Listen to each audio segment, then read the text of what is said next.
Za svakodnevnu brigu o zdravlju dovoljno je tek malo dobre volje.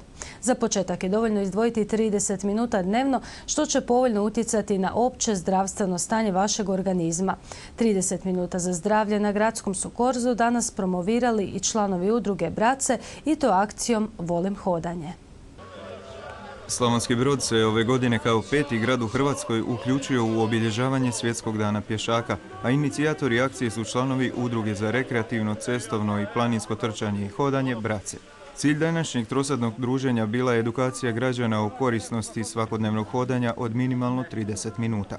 Naravno, mi ponajviše zaboravimo na sebe svaki dan u svim našim obavezima i stresnim situacijama, a upravo je najvažnije da čovjek odvoji barem tih 30 minuta za sebe, a hodanje je upravo ona iskonska tjelesna aktivnost koja omogućuje da se riješimo svih briga, stresova i vratimo u nekako normalno stanje.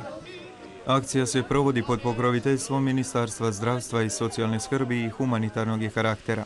Ove godine za svaki prehodani kilometar Pliva donira 1 kunu za Hrvatsku gorsku službu spašavanja. Na području Slavonije i Baranje djeluje područna služba spašavanja iz Požege, a samo je u našoj županiji u protekloj godini spasila živote 7 ljudi.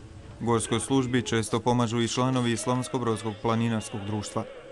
Smjer u kojem će se razvijati planinarsko društvo u Slavonskom Brodu pod okriljem Brodsko-posavske županije je da se i u našoj županiji osnuje ispostava stanice Gorske službe spašavanja. U tom već se krenulo sa obukom pripadnika planinarskih udruga, tako da je prošli vikend održan jedan u nizu tečajeva za spasioca.